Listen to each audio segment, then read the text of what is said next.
Shalom teman-teman, salam damai sejahtera untuk kita semua.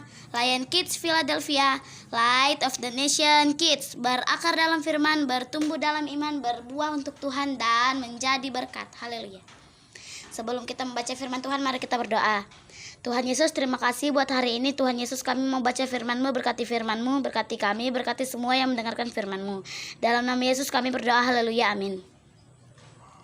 Mari kita buka Alkitab kita, Markus 5 ayat 1-43. Yesus mengusir roh jahat dari orang Gerasa. Lalu sampailah mereka di seberang danau, di daerah orang Gerasa. Baru saja Yesus turun dari perahu, datanglah seorang yang kerasukan roh jahat dari perkuburan menemui dia. Orang itu diam di sana dan tidak ada seorang pun lagi yang sanggup mengikatnya sekalipun dengan rantai. Karena sudah sering ia dibelenggu dan dirantai, tetapi rantainya diputuskan dan belenggunya dimusnahkannya, sehingga tidak ada seorang pun yang cukup kuat untuk menjinakkannya. Siang malam ia berkeliaran di pekuburan dan di bukit-bukit sambil berteriak-teriak dan memukuli dirinya dengan batu. Ketika ia melihat Yesus dari jauh, berlarilah ia mendapatkannya, lalu menyembahnya. Dan dengan keras ia berteriak, "Apa urusanmu dengan aku, hai Yesus, Anak Allah yang Maha Tinggi? Demi Allah, jangan siksaku." Karena sebelumnya Yesus mengatakan kepadanya, "Hai engkau roh jahat, keluarlah dari orang ini." Kemudian ia bertanya kepada orang itu, "Siapa namamu?" Jawabnya, "Namaku Legion, karena kami banyak." Ia memohon dengan sangat supaya Yesus jangan mengusir roh-roh itu keluar dari daerah itu. Adalah di sana di lereng bukit sejumlah basar babi dengan mencari makan. Lalu roh-roh itu meminta kepadanya, katanya, "Suruhlah kami pindah ke dalam babi-babi itu, biarkanlah kami masukinya." Yesus mengabulkan permintaan mereka. Lalu keluarlah roh-roh jahat itu dan memasuki babi-babi itu. Kawanan babi yang kira-kira 2.000 jumlahnya itu terjun dari tepi jurang ke dalam danau dan mati lemas di dalamnya.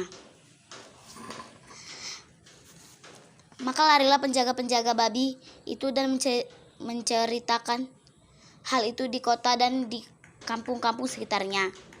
Lalu keluarlah orang untuk melihat apa yang terjadi. Mereka datang kepada Yesus dan melihat orang yang kerasukan itu duduk, sudah berpakaian dan sudah waras. Orang yang tadinya kerasukan legion itu, maka takutlah mereka. Orang-orang yang telah melihat sendiri hal itu menceritakannya kepada mereka tentang apa yang telah terjadi atas orang yang kerasukan setan itu dan tentang babi-babi itu. Lalu mereka mendesak Yesus supaya ia meninggalkan daerah mereka. Pada waktu Yesus naik lagi ke dalam perahu, orang yang tadinya kerasukan setan itu meminta supaya ia diperkenankan menyertai dia.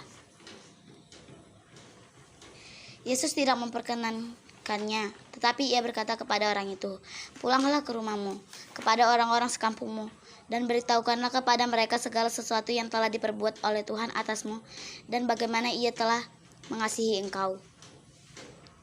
Orang itu pun pergilah dan mulai memberitakan di daerah Dekapolis segala apa yang telah diperbuat Yesus untuk dirinya, dan mereka semua menjadi heran. Yesus membangkitkan anak Yairus dan menyembuhkan seorang perempuan yang sakit pendarahan.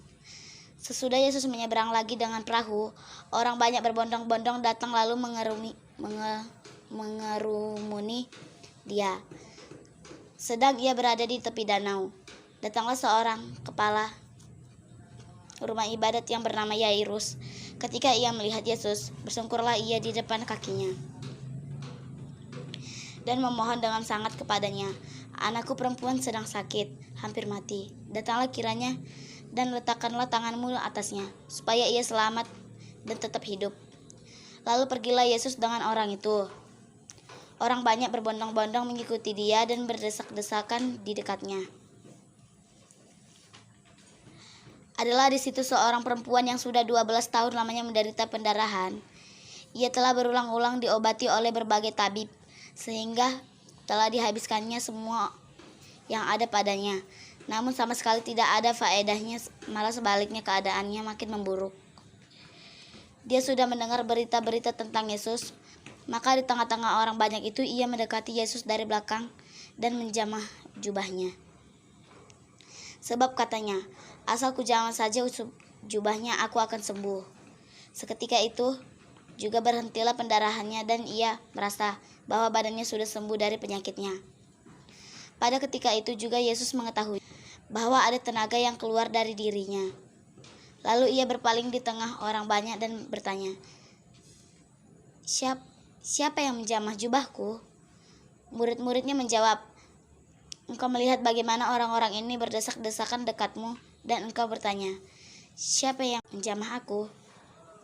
Lalu ia memandang sekelilingnya untuk melihat siapa yang telah melakukan hal itu. Perempuan itu yang menjadi takut dan gemetar ketika mengetahui apa yang telah terjadi atas dirinya, tampil dan tersungkur di depan Yesus dan dengan tulus memberitahukan segala sesuatu kepadanya. Maka katanya kepada perempuan itu, Hai anakku, imanmu telah menyelamatkan engkau. Pergilah dengan selamat dan sembuhlah dari penyakitmu. Ketika Yesus masih berbicara, datanglah orang dari keluarga kepala rumah ibadat itu dan berkata, Anakmu sudah mati. Apa perlunya lagi engkau menyusah-nyusahkan guru? Tetapi Yesus tidak menghiraukan perkataan mereka dan berkata kepada kepala rumah ibadat, Jangan takut, percaya saja. Lalu Yesus tidak memperbolehkan seorang pun ikut serta kecuali Petrus, Yakobus dan Yohanes, saudara Yakobus. Mereka tiba di rumah kepala rumah ibadat. Dan di sana dilihatnya orang-orang ribut, menangis dan meratap dengan suara nyaring. Sesudah ia masuk, ia berkata kepada orang-orang itu, Mengapa kamu ribut dan menangis? Anak ini tidak mati, tetapi tidur. Tetapi mereka menertawakan dia, maka diusirnya semua orang itu. Lalu dibawanya ayah dan ibu anak itu, dan mereka bersama-sama dengan dia masuk ke kamar anak itu. Lalu dipegangnya tangan anak itu, katanya, Talita kum, yang berarti, Hai anak, aku berkata kepadamu, bangunlah. Seketika itu juga anak itu bangkit berdiri dan berjalan, sebab umurnya sudah 12 tahun. Semua orang yang hadir sangat takjub. Dengan sangat ia berpesan kepada mereka, supaya jangan seorang pun mengetahui hal itu. Lalu ia menyuruh mereka memberi anak itu makan. Kita sudah selesai membaca firman Tuhan, mari kita berdoa. Terima kasih Tuhan Yesus, kami telah membaca firman-Mu.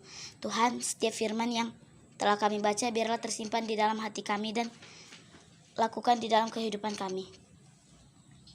Bapa, kami juga senantiasa berdoa bagi bangsa dan negara kami. Engkau berkatilah seluruh masyarakatnya dan berikanlah damai sejahtera yang daripada-Mu agar masyarakat Indonesia bisa taat kepada pemerintahnya. Tuhan Yesus, Engkau berkati juga pemerintah bangsa Indonesia supaya setiap hal yang mereka kerjakan itu berasal yang daripada-Mu. Tuhan Yesus, setiap orang yang telah menonton dan mendengarkan tayangan ini, Engkau berkatilah mereka. Engkau cukupkan kebutuhan mereka yang sakit, Engkau sembuhkan, dan yang lemah, Tuhan Yesus yang menguatkannya. Tuhan Yesus, Engkau berkati juga kami semua. Engkau yang menyertai kami di dalam setiap kegiatan kami.